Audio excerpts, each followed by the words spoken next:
Good morning. Oh, sorry. Good morning, everyone, and welcome back from your refreshment break, hopefully.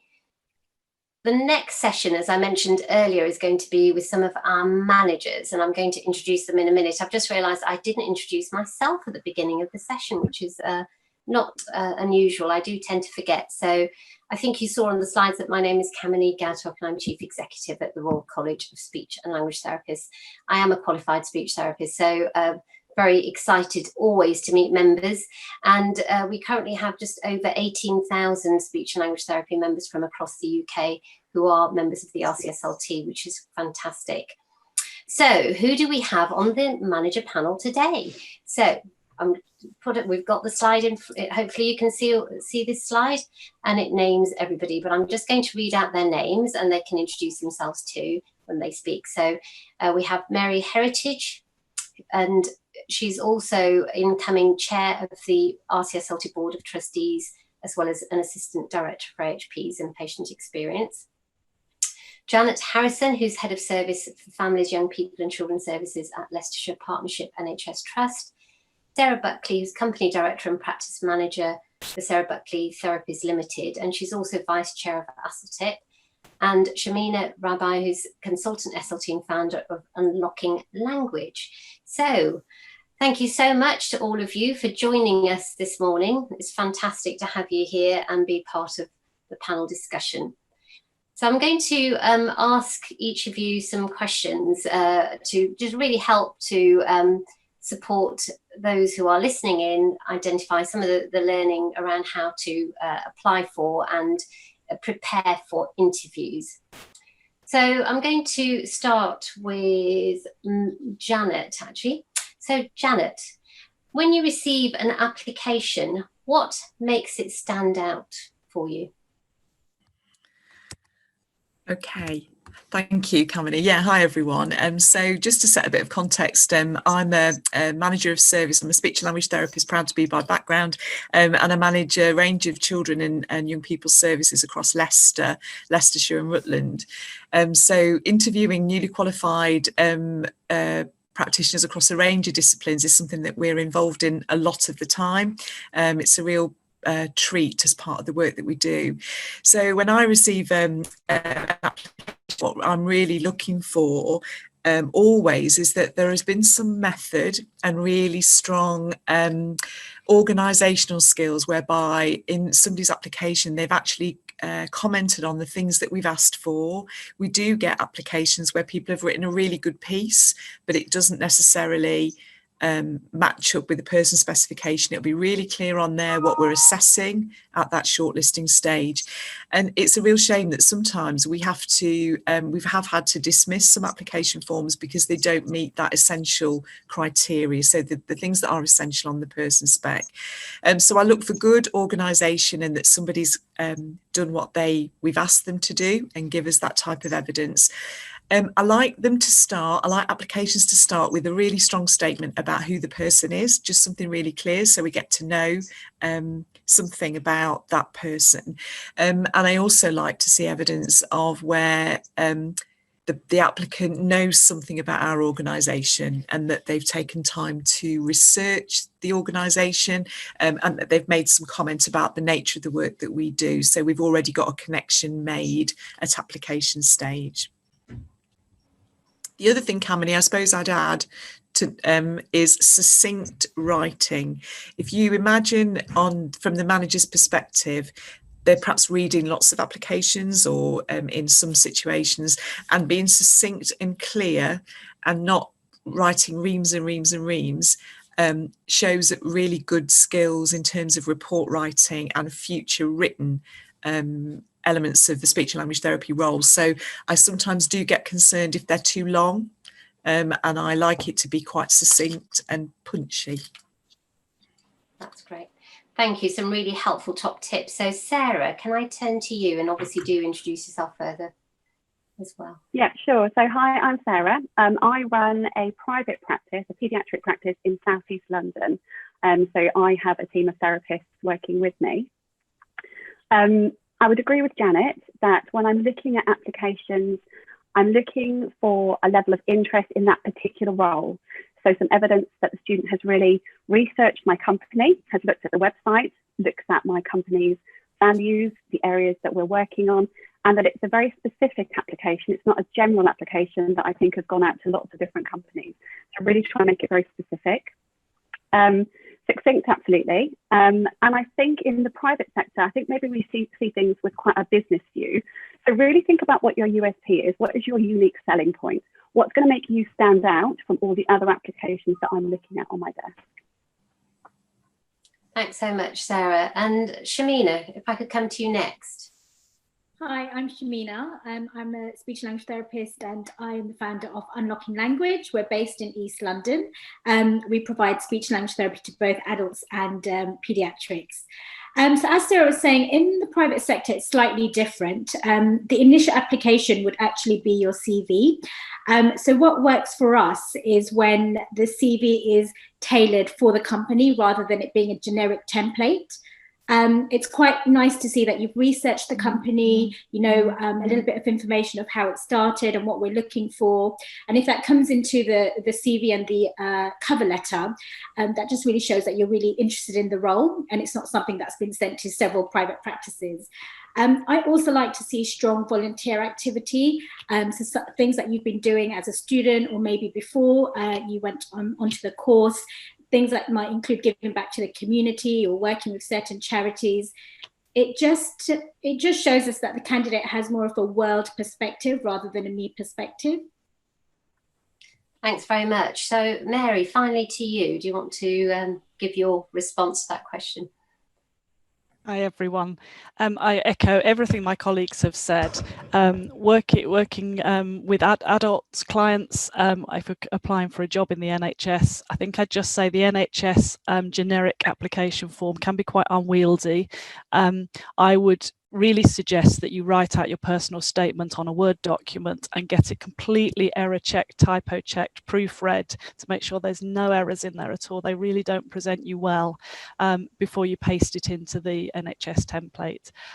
Succinct, readable, comprehensive, that's the big challenge, I think. And I'd also say include anything that you think is relevant from your previous paid employment, even if it doesn't seem very relevant, or your interest. Anything that shows that you can work as part of a team will really, really help give evidence that you could be the right person for this job. Thanks so much. So I'll move on to the next question for the panel. And Sarah, I'm going to start with you, just so you know that I'll start with you rather than leaping at you without you realising. We're obviously doing this event virtually, and virtual interviews are now, I expect, more of the norm at the moment. How has this changed the process, and how should students prepare? Sarah, over to you first. Yeah, so all of the interviews I've conducted this year have been virtual. They've all been via Zoom. I think the first thing is to check your tech before the interview. So make sure that you've got good connectivity, that you've got good signal, good Wi-Fi. Check your background, check that it looks professional. And if there are technical difficulties, I think we're all getting better at dealing with that. So just have a bit of a contingency. So if you do drop out, what are you going to do? How are you going to communicate to me that you are still wanting to dial in? I have had interviews where individuals have lost signal. That's okay, as long as we can resolve that quite quickly. Thank you. And Shamina, over to you. I'd say in addition, choose a clean, quiet and well-lit space for where you're going to be interviewed, in a room that's not too distracting for yourself. And also look the part, sort of, making sure that you dress the same way you would as an in-person interview. It's funny because I texted Sarah Buckley this morning to say, oh, what are you going to wear for today's panel? So just sort of, I think when we dress the part, we've suddenly got a positive mindset and we're feeling we're in an interview. So that's quite important because we are all working remotely. And then actively engage as well. It's difficult when we're on Zoom because conversation or the interview feels a bit more artificial than it would in real life. One person talks, then there's a pause, then there's another person speaking. So try to actively engage, make an effort to nod your head in response, display enthusiasm, try to make it a bit more of a conversation, and smile as we would in real life. Thank you. Mary, what's your tip around this virtual working? I agree, practice from the technical side of it, but also practice how you come across on screen. You can use Zoom to do that with a friend or family member to get that feedback on your performance. Make sure you've got privacy, do everything you can, make sure you've got good sound quality using headphones and a mic if possible, and maybe put a do not disturb sign on the door to make sure you're not going to be interrupted at all. As in any interview, just pause when you've been asked the question. Take a moment to make sure you've really understood what they're asking to stop you going off on the wrong track. And if you're not sure, ask for clarification. It's all the same things you do in a face-to-face interview, but all the more important when we're doing it virtually. Thanks so much. And Janet, you're the final one to answer this question. Any top tips from you? Yeah, definitely. The interviews that have stood out for me this year with any group of practitioners really has been around those that display good non-verbal communication and that they can make relationships in this way. And I think all the things that the group has said so far, it's really critical that even things like if somebody specifically asks you a question, you've got their name in front of you, you can personalize it by using the person's name and just drawing people into that conversation. And obviously for a speech and language therapy job, we're really looking for people's ability to do that, because we will be then recruiting to jobs that require people to interact in this way through the SLT role. The other thing that's being developed at the moment that it would be worth asking about is if you get invited for interview, to ask the organisation or the company or whoever it is that's interviewing you, have they got any guidance or top tips for interviewing in this way? I know that we've just done some recruitment for mental health support teams in schools, and we used a national sort of really nice resource about that. And I think increasingly employers are developing in their interview information they send out some top tips from themselves. So it would be good to just check in whether they've got anything of that kind. Thank you so much. Right, so I'm going to ask the next question to Shamina to start with. So Shamina, when interviewing, what soft skills are you looking for? Soft skills are the personal qualities that make people easier to work with. Definitely communication skills. I'm just going to throw out a few and then go into a little bit more detail. Communication skills, teamwork, being adaptable, problem solving, what your work ethic is like, your organizational ability, and more lately, sort of autonomy and resilience. So when you're thinking about answering your questions, we're also looking at these aspects. So think about how you can draw an example of teamwork and reflect on it, and how you came to a decision as a team, how you worked through it as a team, or if you're giving an answer that includes problem solving, thinking about talking through how you got to that decision and how you were able to think about different things. So those are the sorts of things that we're drawing from the answers. Thank you so much. That's really helpful. So if I then turn to Mary, what's your response to that?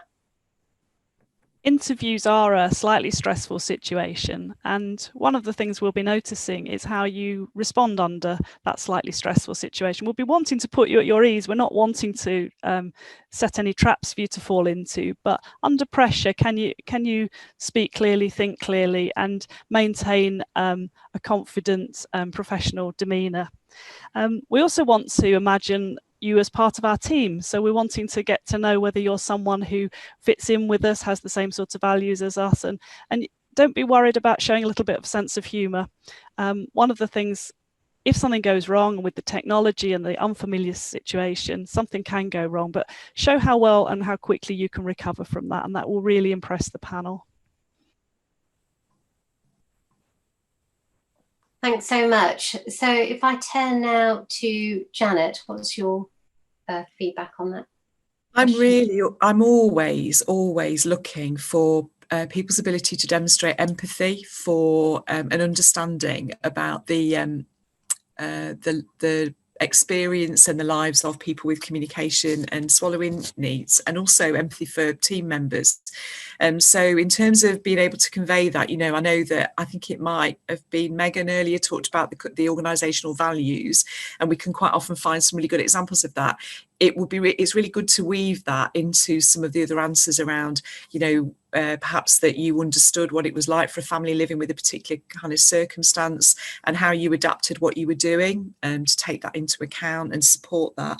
I really also am looking for people being able to order their answers and their responses, because it shows me good organisational skills, not practical ones, but good cognitive skills. So if you're asked about something, say it's safeguarding, you describe what you know what safeguarding is to some extent, you give some example of your experience of that, and then you layer on the specific bit that the team have asked you about, because it's like building an answer rather than starting in a place and then not really being quite sure where you're going to end up. And I've used that strategy a lot with all of my teams in their interview preparation around layering onto a structure of answers, to help with your nervousness as well, I guess. So, and I want to know from a soft skill point of view, do you motivate me? Do I find your interview one that motivates me and gives me energy and makes me think I'd really like to have that person in the team? So your non-verbal communication is really vital for that. Thank you. Sarah, what's your perspective on this question? Yeah, so I agree with my colleagues. Problem solving for me is key. So if you don't know the answer to a clinical question, or if you can't work it through, that's okay. But how do you work around that situation? So how do you work out online how to give a response that's going to sound coherent to me? And absolutely communication skills. In the same way that when we're working with our clients, we want to establish really good rapport. I want someone who I feel we've established rapport after the interview, someone I feel I can work with and have a dialogue with. Thank you very much. So the next question, I'm going to start with you, Mary. So I think this has come up in the NQP panel earlier as well, about the concerns that students have as they're applying for jobs, that they might not have all the skills that might be required. So what core skills, knowledge and experience would you be looking for? I think the main thing to do is to draw from what you have done in your placements. Think about, and your theory, think about the whole range of disorders that are going to be covered in the role that you're applying for, and make sure you come to the interview refreshed with your knowledge and understanding of those. For example, if you're going for a job where dysphagia is going to be included, then you may not have a very deep understanding or skill sets around dysphagia, but you will have seen and understood things on your placements that you can draw from. So don't panic if you're asked that. Sorry, unmuting myself. So thank you. And Janet, what's your perspective on this, and particularly in the context of COVID, which is something that we'll come on to again later, but what's your perspective on concerns around having the level of skills and experience required? Yeah, I mean, I think, you know, in our discussions and preparation around, you know, before this session, we've sort of unanimously agreed we need you, all of, you know, the students, we need you in our workforce. So in terms of the knowledge and experience, if you're thinking of it that you've got lots of gaps, please, you know, be assured we've worked in this context alongside you for a year, and so we're looking for maybe some different kinds of presentation of knowledge and experience. I always look for knowledge and experience around the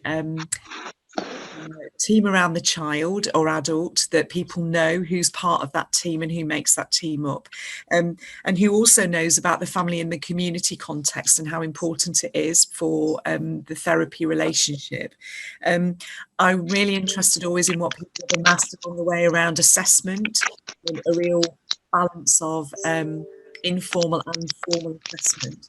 And how did that lead you to a plan? What you needed to do? I don't know whether somebody needs to go on mute here, Kamini. Is there somebody? We've lost your screen, I think.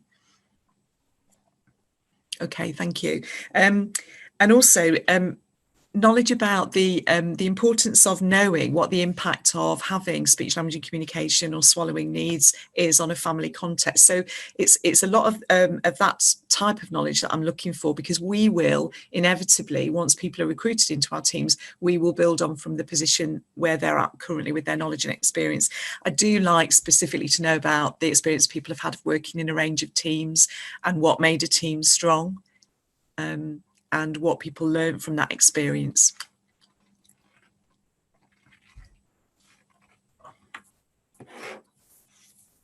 Thank you. If I could move to Sarah, and I don't know if there are any colleagues on the call who are not on mute. I can see somebody, but they're not actually in their chair. But anyway, never mind. So Sarah, do you want to go next? Sure. So my service is a schools-based service. So I'm really looking for knowledge around what it looks like to work in schools. Now that, in the current context, may not be direct experience of having worked in a school setting, but that's okay. As long as you can demonstrate that you've done the research and learning about what working in education looks like and what working in schools looks like, then that's absolutely fine. The other thing I'm looking for in terms of knowledge is knowledge of the context. So my practice is based in South East London. Schools in London are going to look different to schools in other parts of the United Kingdom. So just some knowledge about the specific demands and pressures that we're going to experience and the populations that we're going to be working with in this area. Thank you. And Shamina, what's your response to this question? I'm also thinking about what you've done before you came onto the course. So we understand that at the moment placements are tricky. So just drawing in all the experiences that you've had pre-speech therapy course, you might have been a TA, you may have had a summer job where you work with children. So drawing on that experience is quite important as well.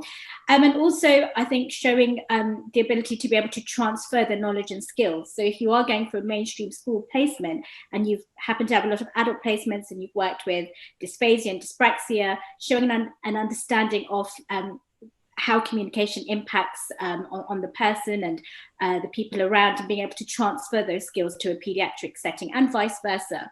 And I think when candidates do demonstrate the ability to transfer the knowledge and skills between the two populations or different disorders, that's often seen very positively at the interview.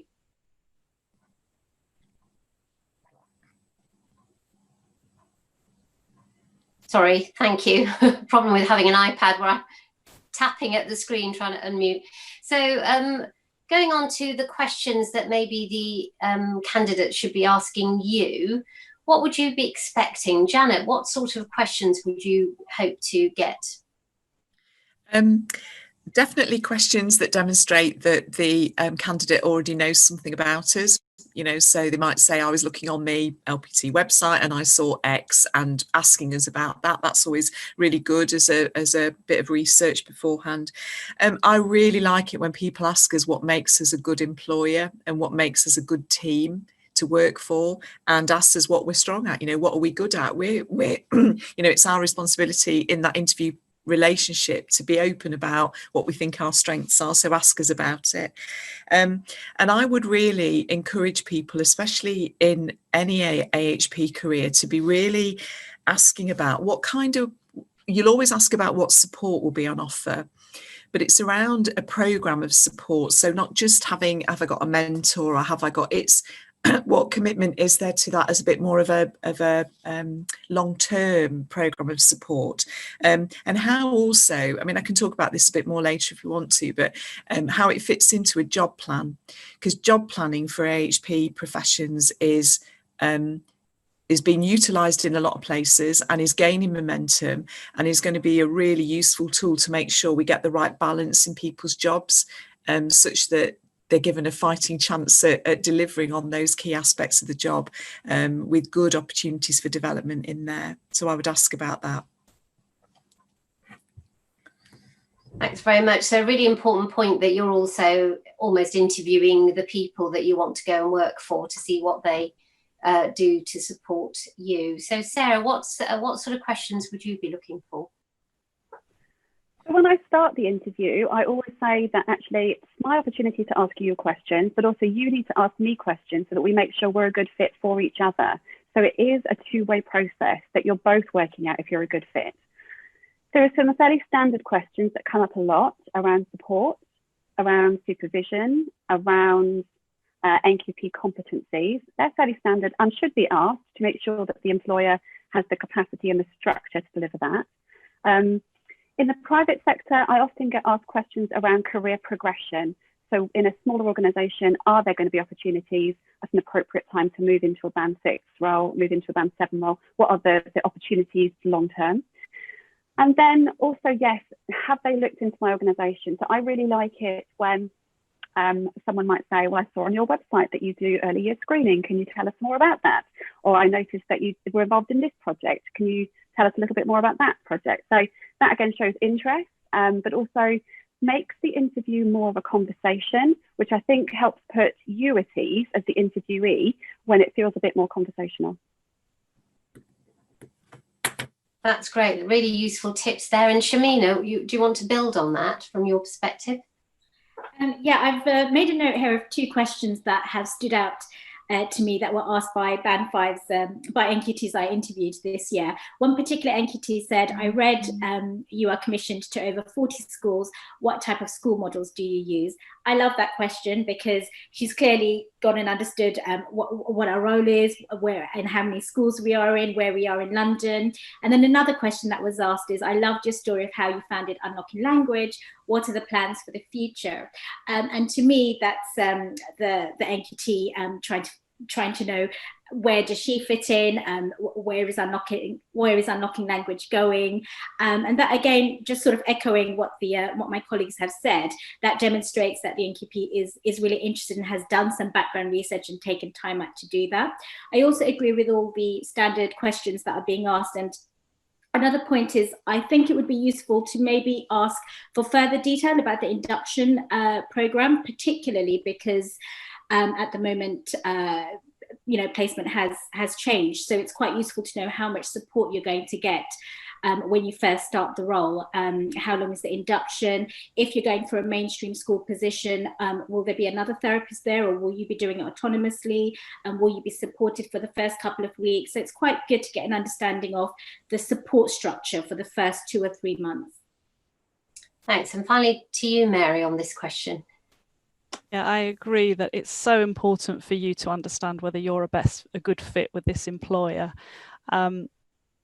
This is the place where you're going to start your career, to lay the foundations of your career. You don't want to choose somewhere where you won't be well supported, you won't learn to thrive. A couple of words of advice. Be careful when you ask the questions not to look like you're testing or interrogating the panel. That can that doesn't feel so comfortable, but you are really seeking information. You're seeking clarity on what the job content is and what the support package is. Be really clear that you know that you're moving from being a student to being a professional, and that you expect to work independently, and that support is to bolster your independent practice rather than to continue your education. I think that's really important. People are always anxious about support, but you need to be really clear that you know that you're moving into your professional life.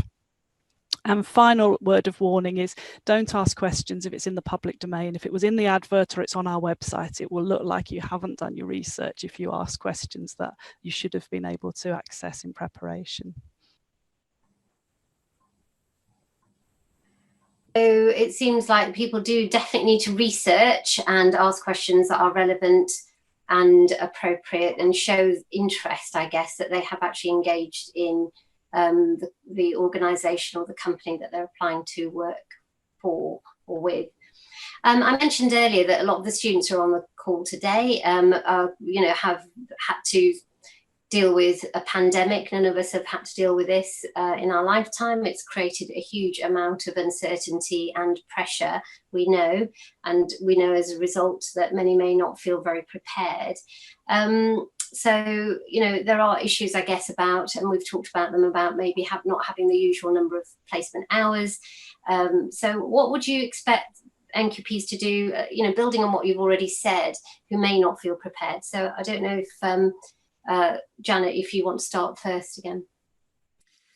Yeah, I mean, we really, we absolutely recognise as employers that about the circumstances that people have been undertaking their placements in, and we've been trying to support students, throughout the year in our own organisations. So everybody should be really understanding and knowledgeable about the situations that you've been in.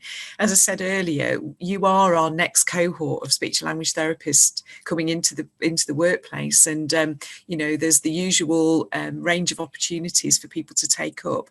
So I would be really wanting people to emphasise in their interviews, what have you learned during the pandemic in terms of your development and your professional skills and the placement experience that you have had. We're absolutely clear that that's what we'll be hearing about in interviews, and also conveying a real commitment and openness to working together about starting where you are in that sort of preparation, around your competency development, and sharing ideas about how we might do that. I think and you're looking for an employer who is receptive in that way. I'd say as my top tip, if you have an experience at interview where all of those features don't seem to have been taken into account, I think you would be questioning if that was the right fit. You're looking for a supportive, open, transparent relationship to take stock of the year that's been and set you on your professional way.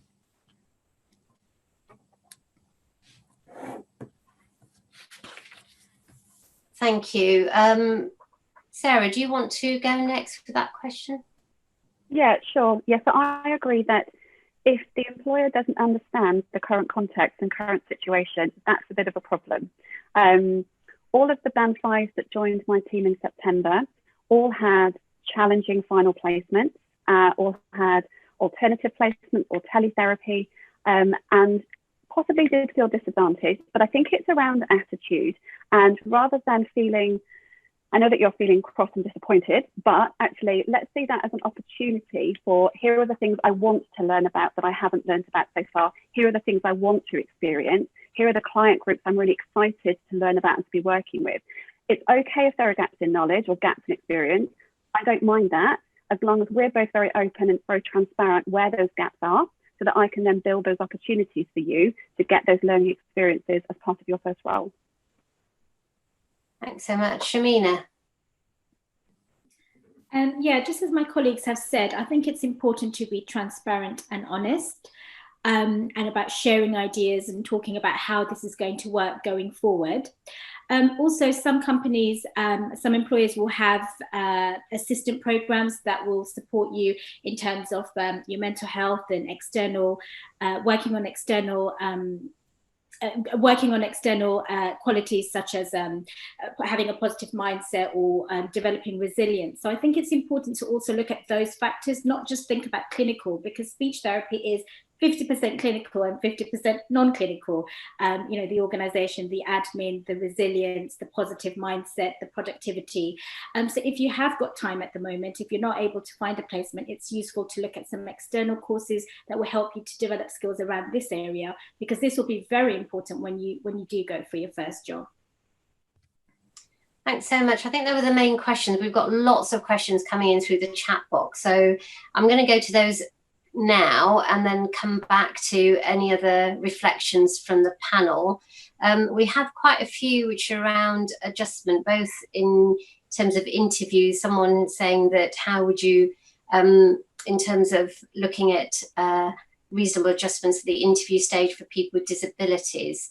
I'm assuming that that is something that all of you would be taking into account. I don't know who on the panel wants to start with that, answering that question. So shall I ask Mary first or Janet first? Yeah, by all means, it's really important that you make sure that the panel are aware that you've got additional needs. We have a legal responsibility to do everything that's possible to meet those needs and give you the best chance of presenting yourself for a post in our organisations. Yeah. Thanks so much. Yeah, absolutely. Completely agree. In fact, to the extent now that, I think we've become very, in the last 5 years, much more skilled and adept at ensuring equity of opportunity through our recruitment processes. So yeah, absolutely, it's, as Mary said, it's about communicating that well beforehand so that we get a chance to plan and prepare for that. Completely inclusive. Okay, thank you. And linked to that is a question around part-time working. So someone's saying, if you have a disability or a long-term condition that affects your ability to work full-time hours, is that something that would be taken into account? And others have echoed that they may also be in a situation with family responsibilities, particularly with children, where they actually would not be able to work full-time hours. So would there be an opportunity, if there is a job advertised at full-time, if part-time working would be considered? I don't know who wants to go first on that question. So shall I jump in? So I'm always completely flexible. So I have members of my team that work very, very part-time, term time only. And then I have members that are full-time, permanent. I'm open to anything, as long as you're very transparent with me what you're looking for. And as long as you ask that question at interview, would this be available as a job share? Would this be available as a part-time opportunity? As long as we have that dialogue, I'm absolutely open to that. Okay, and then a question about whether, and they said it's possibly a contentious question, but do the panel think that it's important to get experience within the NHS before moving into private practice? So that's an interesting question. So Sarah and Shamina, what's your views? Because you have large, I don't know how large your teams are actually, I've forgotten. I know, I'm sure you've told me at some point. Do you want to take that one first? So the question was, do they need to have NHS experience to work in private practice? Not really. I mean, I think you will have NHS experience because the NHS is much larger than the private practice world. And so it doesn't really matter whether you come with private practice experience or NHS experience, as long as you have experience within the certain fields that the position is being advertised for. And again, I think in terms of the job interview, whether it's the NHS or private practice, it is about demonstrating the skills, the knowledge, the experience, and those soft skills that we've spoken today. And I think that's transferable across whether you're going for a job in a private charity, a private practice, NHS, in a mainstream school.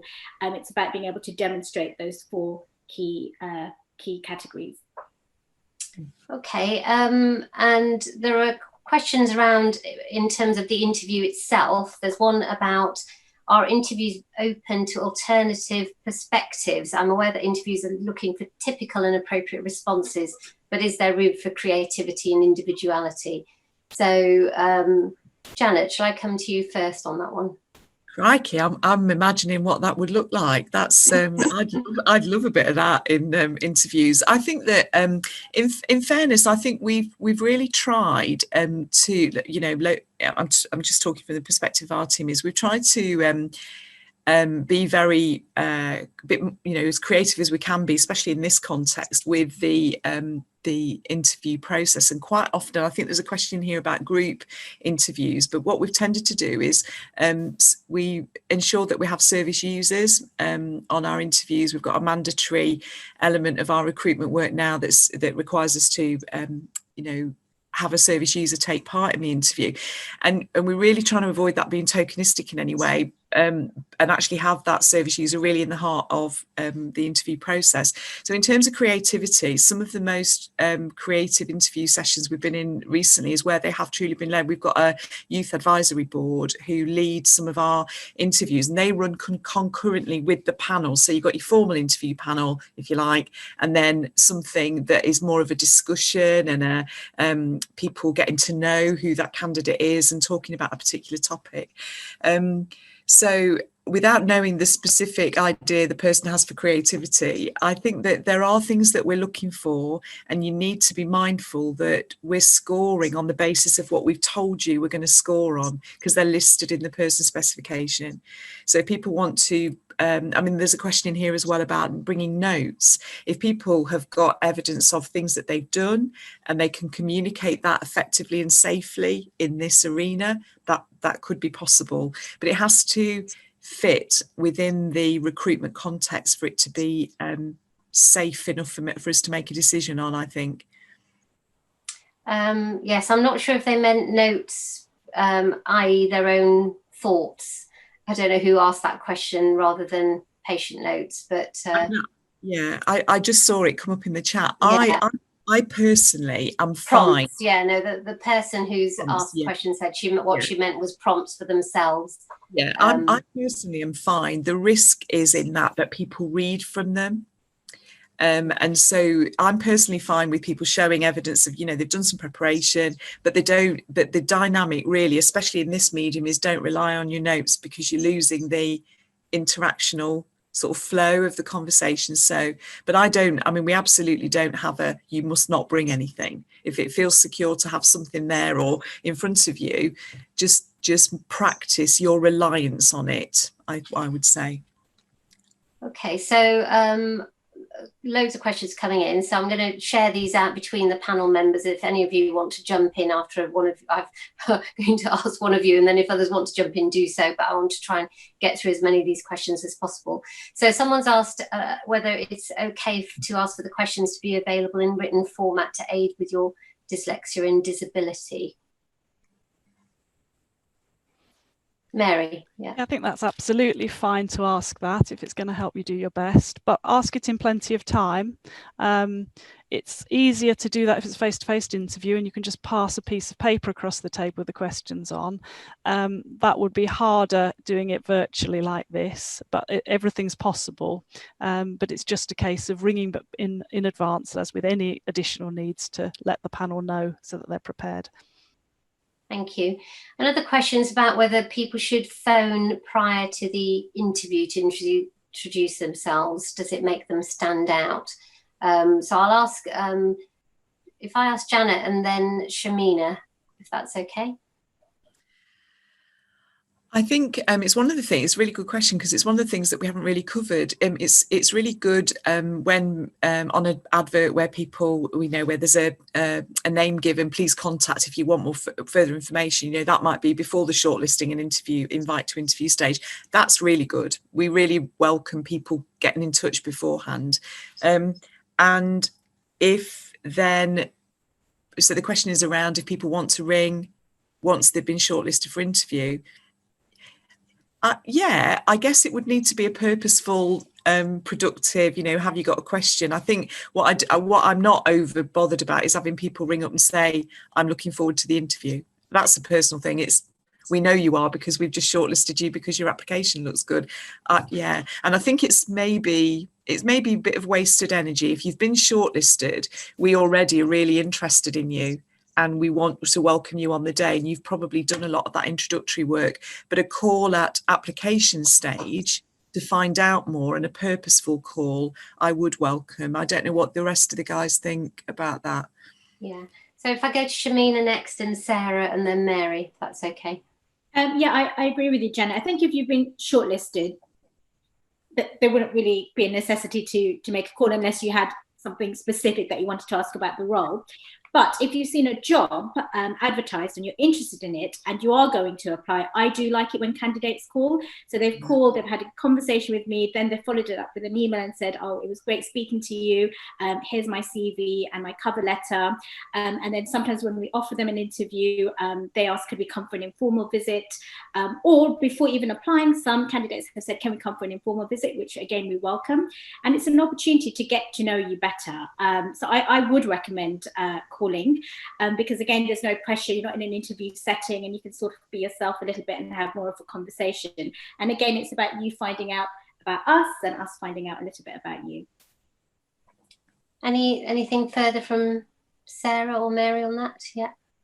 I think if there's questions coming up about part-time and adjustments, I think if you're looking for something that's different from what's been advertised, it's really important to ring before you apply. Have a chat to the person who's going to be appointing and say, would it be worth me applying? I'm only looking for a part-time role, not a full-time role. Can you be flexible? I think you then have the chance to have a chat and put yourself across in a good light. Not so good to bring those sort of changes up during the interview without warning. Okay, so as part of your interest in a job, that you phone up before you even apply to raise the issues around, I suppose, adjustments around the job itself and hours of work, and also alerting people that if you have a disability, so that the preparation can be done in good time. Some key things which touch on some of those questions.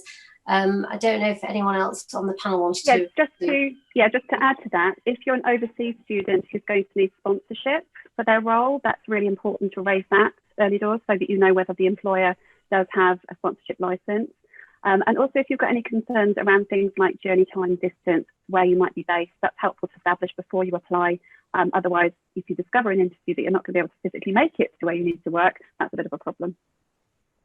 Okay, so there's loads of questions. I'm going to see which ones seem important as well. Not that they're not all important. So someone's asked a question about group tasks with other applicants and during interviews. Is that something that you're still doing in the current context? And if so, how would they stand out? Is that something that anybody's doing at the moment? Mary's shaking her head. I can't see the others. So Janet, are you doing that at the moment? No. In fact, absolutely not, because I mean, the risk assessment around that would, currently that's not something we've done in the last 9 months for those reasons, because we couldn't risk assess it to make it it wouldn't be so necessary. We'd need to make it COVID secure. So we've done it in different kind of panel, I guess. Okay. I don't know if Sarah or Shamina had a different answer to that. No, we're not doing group interviews. Same here. Okay. All right. And then people have asked around the when to apply. So can you apply before graduation? I think it's something that's come up a few times, and also how do you shortlist candidates that are not registered in terms of applying before graduation? Anyone want to start? No? Sorry, can't see the panel members, so you'll have to jump in. Again, something to ring about and ask, is it worth me applying this early? Unfortunately, sometimes the computer system that runs NHS jobs filters out people who haven't got their registration, so it's worth checking that out. Hopefully nowadays that's all been sorted, but it was a problem in the past. Some of the new graduates that have just started with me, I interviewed in March and April of this year for a September start. So I'm happy for people to interview while they're current students. And then another question I've noted, one of my new graduates still hasn't officially graduated from the University of Reading. So she is working for me as a speech and language therapy assistant. And as soon as her graduation comes through and she gets registered, then she'll transition to being a Band 5 speech and language therapist. Fantastic, thank you. Anything more from Shamina or Janet on that question? In private practice, there are key times when we advertise, and those are at the start of term, so September, January and April. Usually, most jobs will go out for a September and January intake. So I would suggest definitely start applying 3 months ahead. So like Sarah said, from September to October, we've had quite a few CVs come through. October to November, we'll start putting the recruitment process in place. In January, we'll have the jobs ready to start. So start looking 3 or 4 months before. And again, it's getting to know you. So if you're sending a CV through, and then again, a couple of months later, I sent you my CV, just wondering if anything's available. And another thing I was going to add, when you do send your CV through, often private practices will reply back with, can we put you on our job recruitment email system? And so whenever we've got a new job that's coming up, we will email you the details of that. So it's quite useful to be on that as well. Okay, one last question. If you have personal experience of speech language therapy, for example, someone in your family having received speech therapy support, would this be appropriate to discuss? Who'd like to answer that? Yeah, I'll start there, Camille, if you like. Absolutely. Again, it needs to be well presented and succinct and relevant to the question being asked. But that personal experience, if you, the beauty of this profession is often you'll get stories about why people went into it, and there's lots of experience that people have had of a relative, a family member, a friend, etc. And so it is a big important part of people's story about why they chose it. So long as it's a well managed, sensitive and confidential way in which the person describes that information, it can really enhance people's answers. And as they talk about their personal experience, it's making sure it's contained and relevant, I think I would say. Okay, thanks. Rather than asking others on that question, there is a question that's come in, which is very important, which is about what extra steps employers are taking to address the lack of diversity within the SLT profession. I know it's not about the interview it's actual interviews. But what are there any responses to that question? Mary, do you want to go first? Yeah. I would hope so. I don't know what you'll find, but I suggest that you show great leadership. And when you make your first approach or during the interviews, you suggest some of the ways that you could be supported in your role to help increase diversity within the profession and to support people from different backgrounds who are coming into our profession to retain them here. Thanks very much. Shamina, do you want to come into that one? Yeah, I agree with that, Mary. And I think it is slightly different in the private practice because I suppose the interview and application progress is a little bit more simpler. So on my team, for example, we have 14 therapists from different communities. And I think in private practice, I think you're able to be more transparent and talk about the support that you need, about issues that you've had. And I've actually had someone at interview who has said to me, I've gone through this really difficult period. They're from a specific community. Can they get support in being able to go for this role, but they need A, B, and C. And I think that again is quite valuable to be spoken about at interview, or even before, if you want to just give the employer a call and have a chat about, these are the sort of challenges that I'm facing. How could I be supported, or is there anything that I could do to help me go for this role or support me through this role? Okay. Camille, from an NHS point of view, I suppose one of the things I just wanted to mention is that obviously all organisations are demonstrating their commitment to the workforce race equality standard, and lots of work programmes on that running through NHS organisations. And one of the things that our head of diversity and inclusion has instituted since he's been with us, he's very, very vocal on the subject of recruitment and about diversity in recruitment.